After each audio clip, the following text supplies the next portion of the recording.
You're listening to Soap Dirt, the latest in television entertainment news. Hey, General Hospital fans, this is Belinda from Soap Dirt. I want to talk about some General Hospital comings and goings. I've got an update about Leisl Obrecht, and there are big questions about Sasha Gilmore and Mason Gatlin and their fates on the ABC soap opera.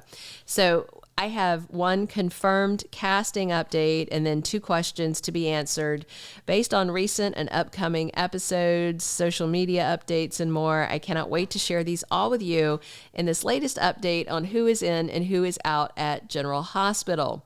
Please click subscribe if you haven't already, and let's dig in. So let's start with what we know 100% for certain that is happening, and that's the return of Kathleen Gati as Leisl Obrecht. I've seen a lot of people in the comments asking, will Liesl be back? And if she is, when? And when I have time to reply, my answer is, I don't know, and I haven't heard anything. But guess what? I have heard something, and now I do know. So I'm excited to tell you, Liesl will be back, and it's very soon. We have Dr. Obrecht checking back into GH just in time for November sweeps. And just a side note, I had somebody ask me in the comments, what is sweeps and why do they have it? So just real quick, if you don't know and wondered, because you always hear about sweeps, sweeps happens 4 times a year, usually February, May, July, and November. And it's not just for soaps, but is for all TV shows that air on network TV. Sweeps are when the networks put out really exciting material designed to increase viewership, improve their Nielsen ratings, and bring in more ad revenue. So the ratings and results from sweeps usually help determine future ad rates, whether things get renewed, what kind of budgets they get, things like that. So that's why sweeps are important. And that's also why we always have big action in those months on the soap operas. And just so you know, it's not a calendar month thing. It doesn't run from the first to the last day of sweeps month. So if you hear me saying November sweeps, that does not mean November 1st to November 30th. For instance, November sweeps 2023 runs from October 26th through November 22nd. And Leisl Obrecht shows up in Port Charles on October 25th and sticks around for sweeps, or at least part of it. That puts her in town in time to see her niece, Nina Reeves, have her life totally blown up by the dirt that Michael Corinthos dug up on her. This should be pretty interesting because I expect Carly, Sunny, Willow, Drew, the bulk of Port Charles to turn on Nina. But at the same time, I do anticipate that Liesl will not. I mean, she has done a lot worse in her time than a little bit of ratting out your boyfriend's ex-wife to the SEC. Not that it's not a big deal. It is a big deal. But for Liesl, I don't even think this will be a blip on the morality scale. You know, she's killed people. She's done terrible, murdery, scary things. So everyone else in town is going to be scandalized, but I don't think Leisl Obrecht is going to turn on her niece. She might tell her, "Dear Nina, you have stepped in some scheisse." But other than that, I do not expect her to be mean about it. A lot of other people will be, for certain. And of course, that's also why Michael just found out about this, so it could all blow up in November sweeps. It doesn't look like in the spoilers for this week that he's going to do anything, but the following week, things are in motion. So be sure to check out our early weekly spoilers, which come out on Wednesday, where I'm going to have tons of tidbits on when and how Nina's life is ripped into. And I know a lot of y'all cannot wait to see it happen. It is happening.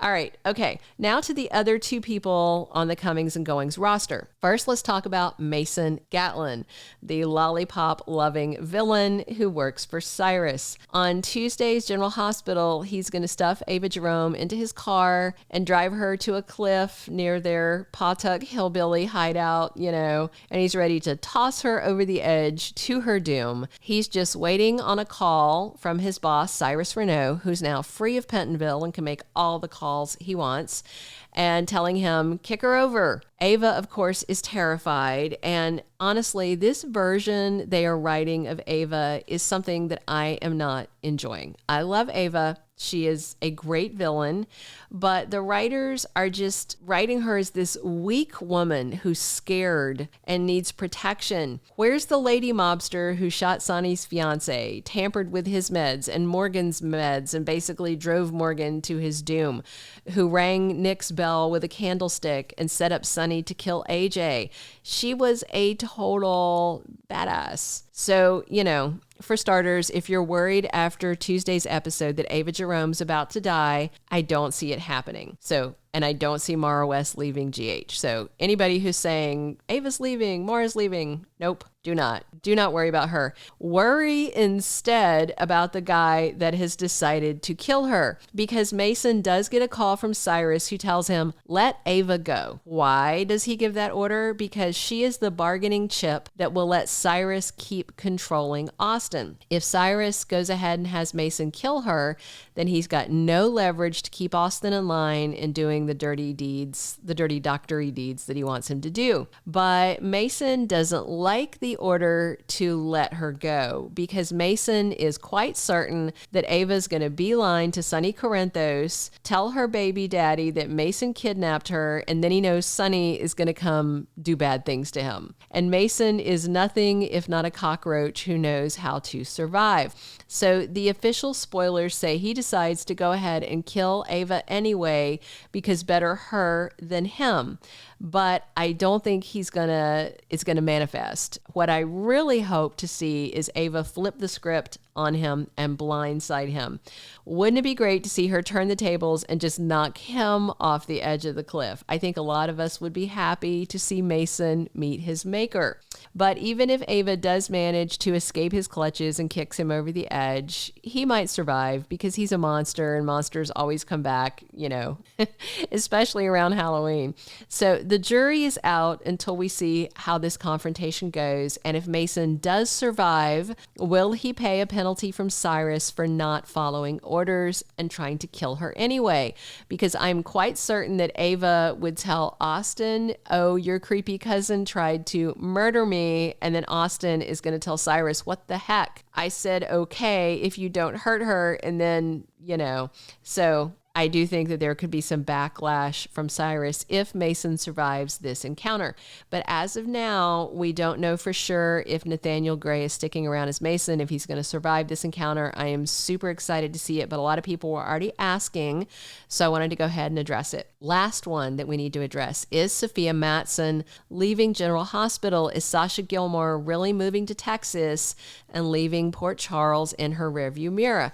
I will say there is no confirmation yet about whether Sasha is exiting. She seemed pretty intent on Monday's episode about leaving town. Cody couldn't reason with her. Maxie couldn't reason with her. However, the actress hasn't posted anything about her exit. And a couple of weeks ago, she even made this glowing Instagram post about celebrating 5 years at General Hospital. Of course, her life in Port Chuck looks bleak. Gladys screwed her over, drained her bank account. She's publicly disgraced again through no fault of her own. Brando is dead, their baby is dead, and she is feeling utterly alone. By the end of Monday's episode, it definitely seemed set in stone that she is leaving. Her apartment is packed up. She has a plan to move to Austin for a fresh start. And a lot of people are saying, oh, that's because she's leaving on maternity leave. Well, no. She had her baby back in June. The whole thing where they had kept her at Ferncliff was actually covering her maternity leave. She filmed a bunch of scenes ahead.